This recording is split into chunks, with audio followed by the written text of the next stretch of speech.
So I'm going to show you some 25-year results of at the Mass study up near Campbell River. Cosmin Filipescu, Jeff Sanford, and others are involved with this. I've got just a few introductory slides for those that are not familiar with this study, or just a reminder. It's in the montane CWH MM2 variant at the little elbow of the island up there, east of Strathcona Park. We've got three so-called alternative treatments to clear cutting. So we got a big clear cut on the left, an old growth control in the middle, and then shelterwood patch cut and dispersed retention on the right. There was some salvage logging that changed the patch cuts. I'm not going to get into that. This is what the treatments look like at year 10. And this is what the treatments looked like earlier this year when I was out there. So you can see they're quite well treed in all of the treatments.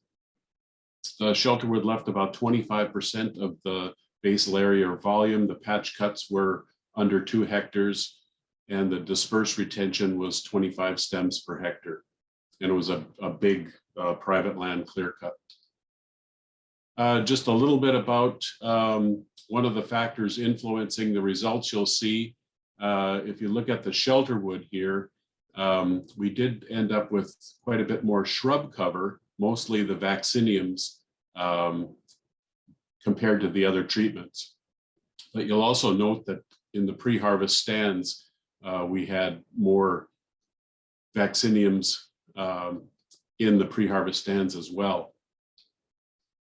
So let's look at survival first. This is Western red cedar survival by Sylvie system. The clear cuts in red, the shelterwoods in blue, and you see they both end up in the same place.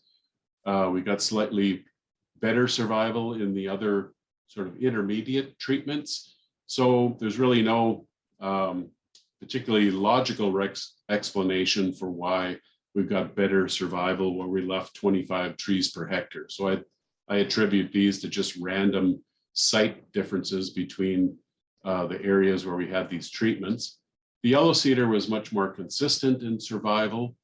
It was still 80% after the 25 years, and it basically silvicultural system had no impact on survival. Much more variability in the survival of the red cedar. Some sites ended up with 90% survival after that time. If we look at height, the planted Western red cedar, the only difference in silvicultural system we had was that the shelterwood resulted in shorter trees. And that translated as well into less volume, which I'll show in a bit. The planted yellow cedars didn't see the same trend. In fact, the shelterwood and the clear cut tracked very similarly, and as with survival, we got some better survival and height growth with the green tree and the patch cut treatments.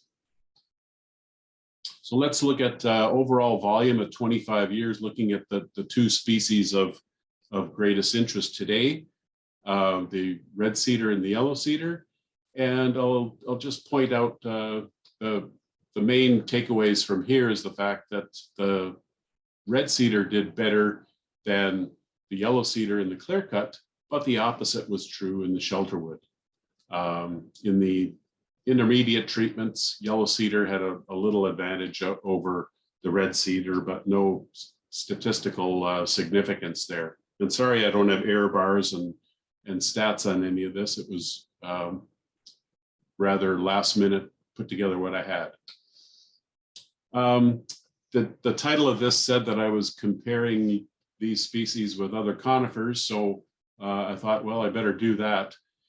We ended up with 5 different conifers planted there. Those big, huge bars are the Douglas fir, and there isn't much Douglas fir historically on this site, but the Douglas fir were doing quite well at this elevation. We're at 700 to 800 meters in elevation.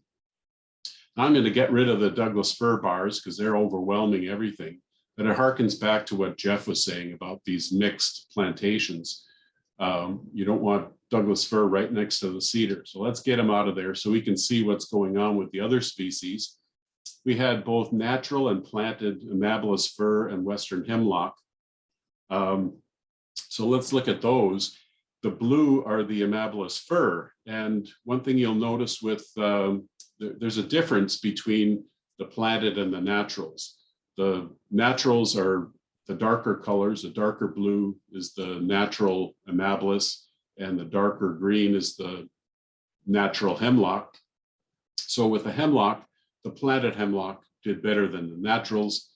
And with the amabilis fir, the opposite was true. We got better growth from the natural amabilis fir. And we attributed that to the fact that amabilis seems to get be a slow starter and with planted trees and needs to get a good root system established. So I think it gave it a competitive advantage with the natural trees that already had their root systems established when they were released. And the hemlock didn't seem to matter. They were able to take off from the planted trees without that time to acclimate. So overall conclusions here, 25-year survival is more consistent with yellow cedar than the red cedar, and was 80% after 25 years with no effect of silvicultural system. Cedar was more variable.